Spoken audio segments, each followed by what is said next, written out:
Notre invité de ce jour a un parcours atypique. C'est mon aîné, une personne qui m'a beaucoup motivé. Et son parcours est un parcours inspirant. Il part en tant que chauffeur de taxi entre Treichville et le plateau, communément appelé Abidjan. Wow. Et aujourd'hui, il est directeur général de 2 entreprises. Un dans le domaine de la location de véhicules et l'autre dans le domaine du BTP. Comment il passe de chauffeur de taxi à aujourd'hui directeur d'entreprise? Alors, notre invité de ce jour s'appelle Monsieur Henri Noufé. Bienvenue, cher Henri. Bienvenue. Merci beaucoup. Mais pour les personnes qui ne te connaissent pas, est-ce que tu peux déjà te présenter? Alors, merci pour l'opportunité que vous m'offrez ce matin. Tu peux me tutoyer, grand frère. Il n'y a pas de souci. Alors, je suis Monsieur Henri Noufé.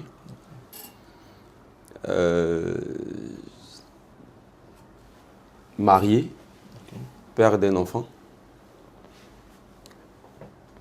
Je pense que c'est ce que je peux dire juste pour la présentation. Effectivement, c'est ce qu'on voulait savoir. Mais à côté de ça, il y a des internautes qui veulent savoir qui est réellement M. Noufé, quel est son parcours, comment il quitte de son village natal pour se retrouver à Abidjan et il devient chauffeur de Woro. Et aujourd'hui, il devient directeur général de plus de 2 entreprises dans 2 secteurs d'activité qui sont diamétralement opposés.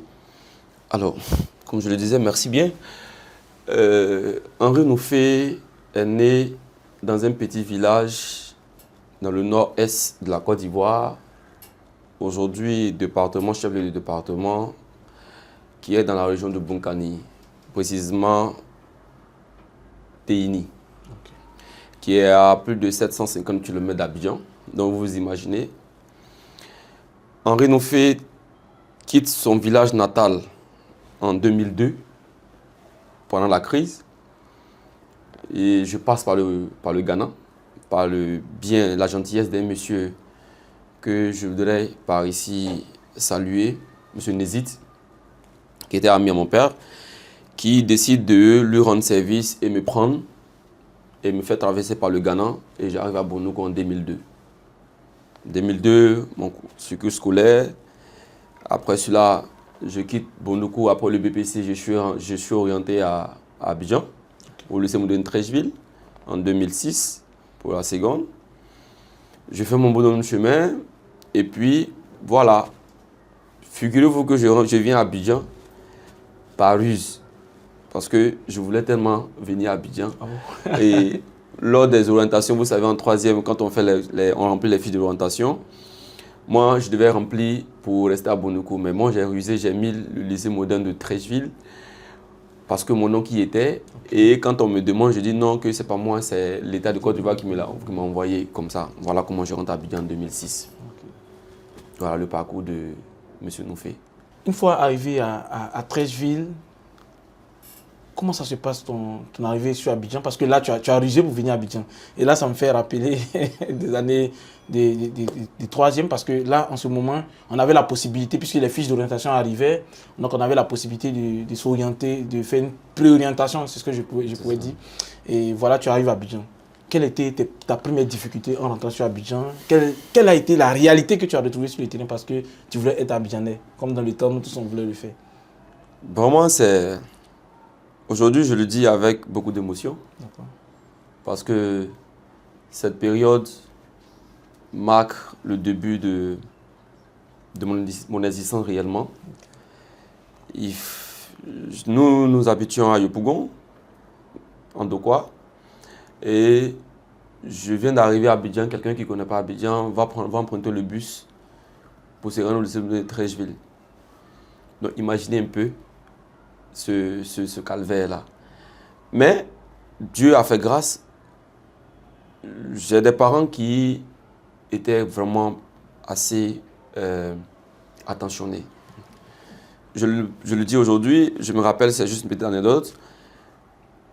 Il fallait se lever à 4 h du matin pour aller au dépôt 3, pour espérer arriver à 6 h à Treichville. Donc, imaginez-vous, je dois me lever à 4 h, me laver, aller à l'arrêt de bus.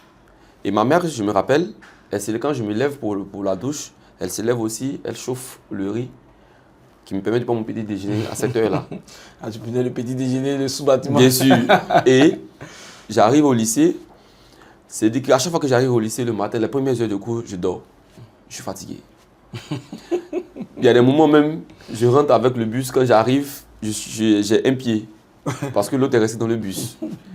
C'était vraiment difficile. Mais, comme on le dit toujours au bout de l'effort, il y a toujours la récompense. Ce sont des années qui me rappellent vraiment beaucoup de choses, beaucoup de souvenirs. Et je voulais réussir. Je voulais réellement réussir en fait. Donc je me disais, en fait j'étais je dirais pas le plus pauvre, mais j'avais une situation assez critique. Mais c'est moi qui étais toujours joyeux, toujours joyeux. C'est moi qui amenais toujours la bande en fait. Personne ne pouvait imaginer ce dans quoi j'étais. Mais moi seul je savais où je partais et quels sont les arguments que je me donnais moi-même. Moi seul je le savais. Donc 2006, j'ai fini le bac. La première année, j'échoue.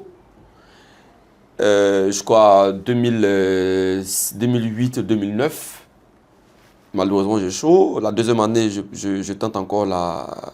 Et ça, avec brio, j'obtiens mon bac. Et lorsque j'obtiens mon bac, qu'est-ce qu'il faut faire? Je suis rentré au lycée, à l'université de Cocody. Mais moi, dans ma tête déjà, c'est l'entrepreneuriat.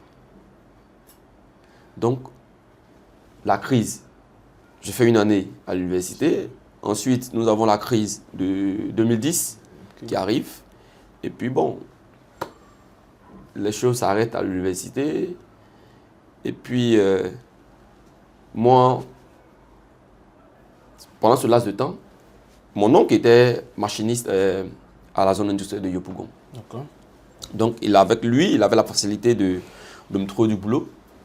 Donc, j'ai bossé, pour ne pas faire de publicité, j'ai bossé dans des entreprises qui font les bonbons, fabriquent les bonbons. Ah, d'accord. Je faisais uniquement que les nuits. Et j'ai fait 2 mois, 3 mois, j'ai pu économiser un peu d'argent. J'ai dit que je voulais passer le permis. Okay. Voilà que mon oncle, il est d'accord avec. Et au passage, je voulais rendre un hommage à la sœur Evelyne, qui nous a quittés un peu plus tôt. Parce que cette dame-là a été tout pour moi. Aujourd'hui, je le dis avec fierté. Et je pense que le jour même que j'ai obtenu mon bac, c'est à elle que j'ai dédié ce bac-là. Figurez-vous que je sors de ma terre natale, Téini, avec des difficultés. Je perds mon père 2 ans après. Je suis livré à moi-même. Et cette dame-là m'a récupéré. Quand je dis récupérer, c'est dans tous les sens du terme. Elle a fait tout ce que humainement possible on peut faire pour un enfant. Je n'étais pas son fils, mais elle a fait. Donc de là où elle se trouve, en tout cas, que son âme repose en paix. Alors, l'une des émotions. Donc elle, avec son concours, elle me complète mon argent, je passe mon permis. Et bon, voilà, je me rappelle, j'ai un ami avec qui on a fait le lycée, connaît Alphonse, qui va se reconnaître sûrement dans la vidéo, qui avait lui aussi en son temps, avait acheté sa voiture et qui roulait. Donc du coup, comme nous étions des amis, à chaque fois j'étais à Trècheville. Je précise que l'année où j'obtiens mon bac, je reviens à Trècheville, à Gbata, où je réside avec mon oncle, avec des parents qui étaient là. Là aussi, c'est un autre calvaire. Mais bon, tout ça nous a formés. Aujourd'hui, nous sommes ce qui nous sommes. Et c'est ainsi que je partais à la gare de Woro, comme vous l'avez signifié au départ. D'accord, mais avant d'arriver à ce niveau, je voulais savoir comment on quitte de l'école pour devenir chauffeur de Woro. Comment? D'accord. Comme je le disais, j'obtiens mon bac. Après une année dans l'université, la crise 2010 arrive, l'université est fermée. Qu'est-ce que je vais faire? J'avais cette ambition de l'entrepreneuriat en fait. Et juste une parenthèse, je me rappelle quand j'étais en 4e, en 2004, mon professeur d'anglais, M. Kefi, que je salue au passage aussi, qui avait, en son temps, dans le programme, on demandait qu'est-ce que vous voulez devenir dans la vie. C'est ça. Et toute la classe, d'autres on dit professeur, gendarme, policier, instituteur. Bon, quand il avait à mon niveau, je lui dis, monsieur, moi je vais devenir businessman. Il me pose la question, est-ce que tu sais ce qu'il veut dire businessman? J'ai dit, monsieur, moi je dis, je vais être businessman. C'est ça, c'est ce que je veux faire. Il dit, ok. Figurez-vous que 10 ans après, je le rencontre au plateau. Super. Et quand je le rencontre au plateau, il était à la banque et moi aussi je sortais aussi de la banque. Donc on se croise, je dis, monsieur Kefi, ouais, c'est qui? Il dit, c'est le businessman. Il dit, ah oui, au lycée moderne de Bondoukou. Je dis, effectivement. Donc, comme je l'ai dit, j'ai mon permis. Je me rends à Trècheville chez mon ami Alphonse. Chaque soir, je me rendais à la gare de Trècheville qui est juste en face du Palais des Sports. D'accord. La gare était là, donc chaque soir je me rendais là-bas, c'est mon ami. Et quand il finit de travailler, on va bouger ensemble, on va manger un truc, on va boire un truc et il me dépose. Donc après, je vois chaque jour que Dieu fait l'argent qu'il comptait. À chaque fois quand je viens, quand il finit, je vois qu'il a beaucoup de jetons, il a beaucoup d'argent. Je dis, mais mon frère, aide-moi. Il dit, mais pour rouler là, il faut avoir le permis. Donc voilà comment je me jette dans l'obtention du permis. Et de passage aussi, j'ai salué Tanti Po, communément qui est à la mairie de Trècheville, qui m'a aussi donné un bon du moyen de la mairie de Trècheville pour me permettre de pouvoir avoir le permis. Qu'elle a tout fait, mes impieds. J'ai payé la différence parce que la soeur aussi m'avait envoyé de l'argent. Ce que j'avais économisé à la zone industrielle, je les ai complétés puis j'ai payé le permis. Donc quand j'obtiens mon permis, chaque soir, il me dit, bon, maintenant que tu as ton permis, tu peux venir. Donc je viens à Trècheville chaque soir. Et quand il finit, c'est moi qui roulais sa voiture pour aller à la maison. Ah, voilà comment est-ce que je commence à apprendre. Et il y a des personnes que je vais citer brièvement qui vraiment ont permis à M. Noufé d'être M. Noufé aujourd'hui. Parce que la reconnaissance, c'est un facteur. Pour moi, ça fait partie de mes principes, la reconnaissance. M. York, Jean-Yves Olivier, Jean-Yves, en son temps avait une 406. Donc, les soirs, comme nous étions des amis, il m'a donné cette chance d'apprendre à conduire. Tu as su la saisir, c'est ça? Je t'assure. Et avec lui, je le faisais. Et celui même qui va me donner cette chance-là aujourd'hui pour que je sois M. Noufé, il s'appelle M. Kwasi Alexis, aujourd'hui à Paris, un chauffeur de Wall aussi, qui est d'ailleurs le petit frère de Tanti Pauline, qui m'a donné le bon du permis. Vous voyez comment est-ce que les choses sont synchronisées. Un soir, un vendredi soir, on finit de travailler, je suis là, il me dit, bon, prends la voiture, on est à la maison. C'est-à-dire que mon ami qui m'avait envoyé à la gare, Alphonse, je ne marchais même plus avec lui, j'étais maintenant avec Alexis, parce qu'il était l'un des responsables de la gare. Donc, avec lui, j'avais la possibilité maintenant de faire beaucoup de choses. Donc, chaque soir, il me prenait, on partait à la maison. Après, je l'accompagne chez sa femme, et au retour, il me laisse à Gbata et il continue. Un samedi matin, il m'appelle Tchou, je dis, je suis à la maison. Il dit, viens à la maison. Donc, je viens, je prends le Waro, j'arrive. Il dit, tiens, la clé, va conduire, va rouler à la gare. Il dit, c'est ta chance, hein. Donc, je monte dans la voiture. J'ai fait mon signe de croix. Puis il dit, Seigneur, protège-moi. Je démarre la voiture. Je sors, je vais. Je fais mon premier voyage. Les clients qui étaient dans la voiture savaient que c'était ma première fois. Et même m'encourager. Mon petit, non, t'inquiète pas. Je t'assure. Ils me disent, vas-y, c'est comme ça, nous tous on a appris comme ça. Nous-mêmes, toi-même, tu sais conduire, nous, on ne sait pas conduire. Ah bon? Donc, à chaque fois que je cale le moteur, il me dit, non, calme-toi. Ça klaxonne derrière moi, il dit, ne les écoute pas. Et je redémarre la voiture, j'arrive à la gare. Quand je fais mon premier voyage, c'est fini. Je deviens chauffeur. C'est ainsi j'ai traîné là. Et voilà comment je deviens chauffeur de Woro. Vraiment. J'ai plus les mots parce que quand j'écoute cette histoire, je comprends que la vie, c'est la résilience.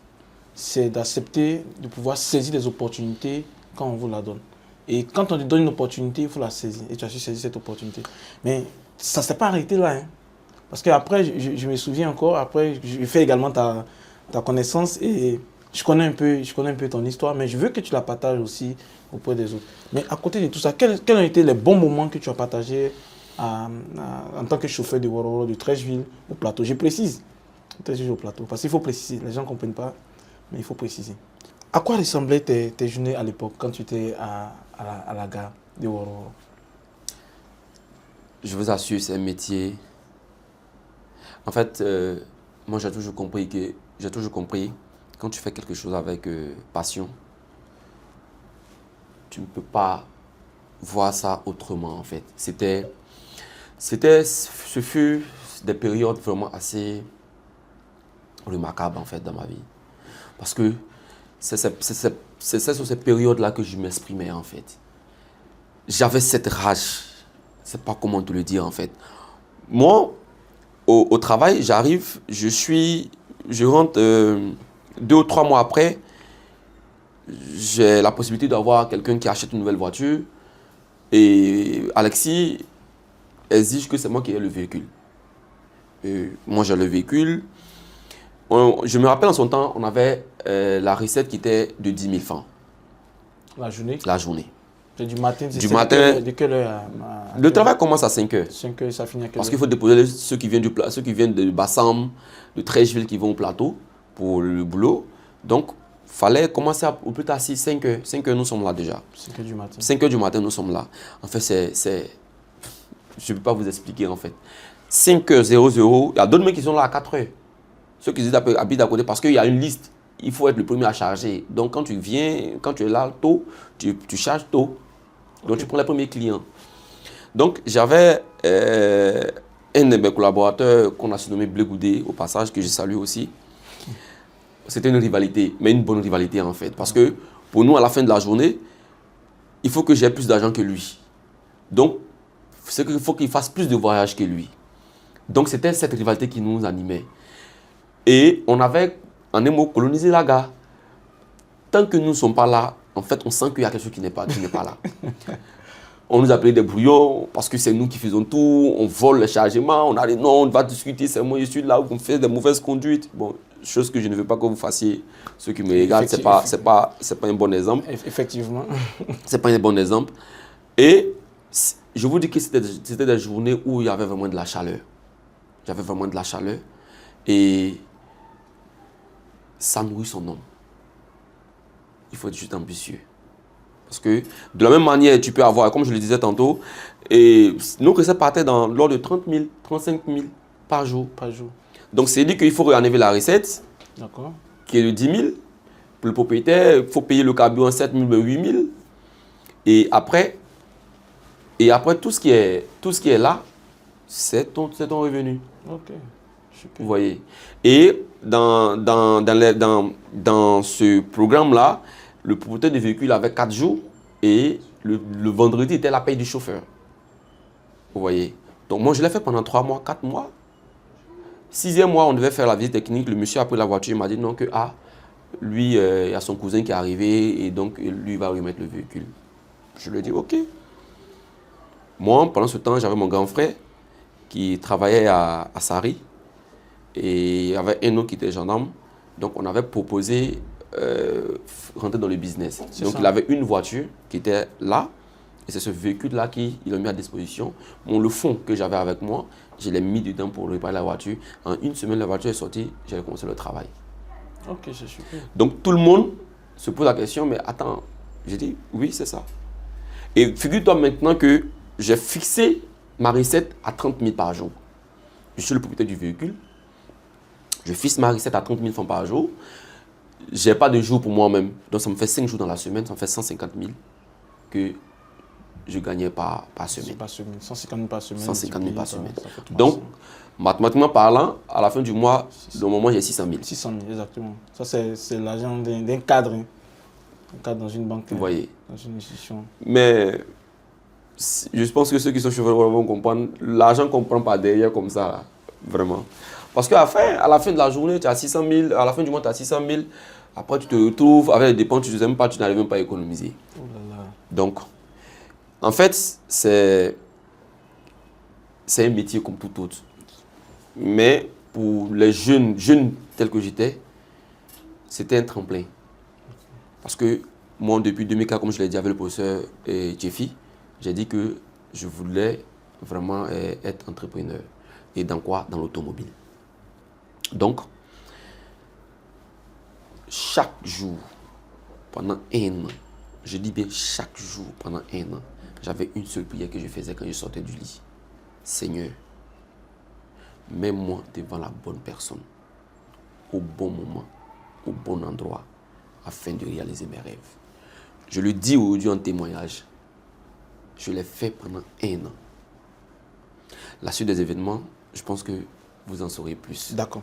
Quels ont été les moments difficiles pendant ce tremplin que tu as fait au niveau de la gare de Treichville au plateau? Les moments difficiles que tu as rencontrés? Oh, je ne dirais pas que des moments difficiles, mais toute activité a ses méfaits, hein, a ses aléas. La police, parce qu'on était au plateau, la police ne voulait pas nous voir, on dit woro woro, on est sans papier. Vous voyez, souvent il y a des opérations qui sont faites, on bloque les 2 ponts. Mais figurez-vous que moi, en fait, moi j'ai un truc qui est particulier, en fait.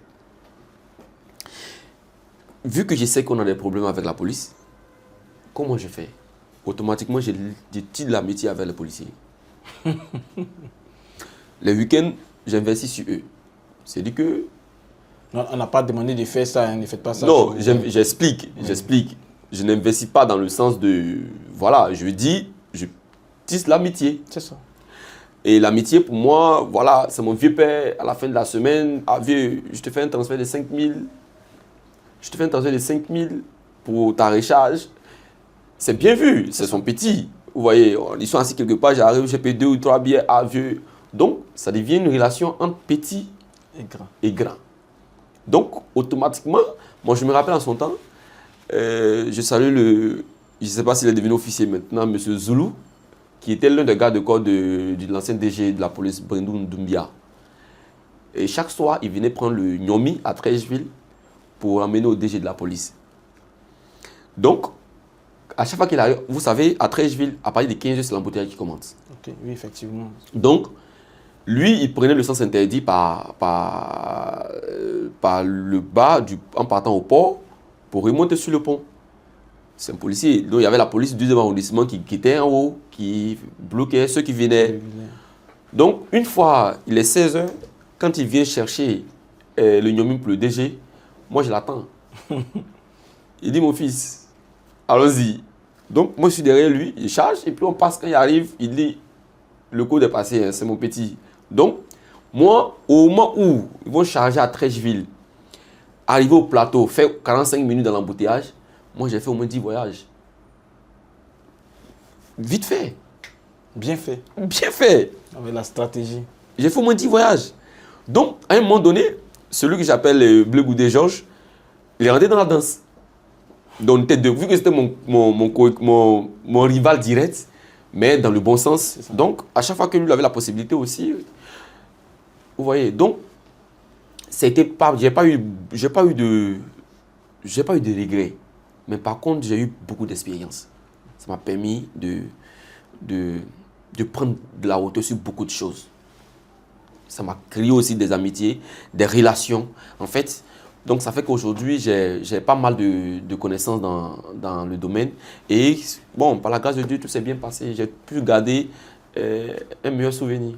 D'accord. À quel moment tu décides définitivement de quitter le métier de chauffeur de Woro, qu'on appelle généralement à Abidjan chauffeur de taxi communal, pour passer au poste de manager, de directeur d'entreprise? Cher frère, c'est une partie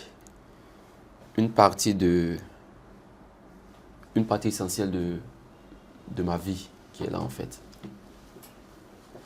Récapitulons, 2011, je suis à la gare de Woro Woro, je fais, figurez-vous, jusqu'en 2017, fin 2017. 6 ans, pratiquement 6 ans en train d'être chauffeur de taxi communal. Je vous dis, ma volonté d'être entrepreneur, d'être autonome, d'essayer dans ce secteur d'activité, le chemin que j'ai emprunté, c'est Dieu qui me l'a mis en fait. Pour moi, en fait, aujourd'hui, je rends grâce à Dieu. Parce que ma vie, j'estime que c'est une grâce de Dieu. Parce que quand tu prends ma situation généalogique, je n'étais pas prédestiné à être ce que je suis aujourd'hui. Rien ne pouvait prédestiner ma situation actuelle aujourd'hui.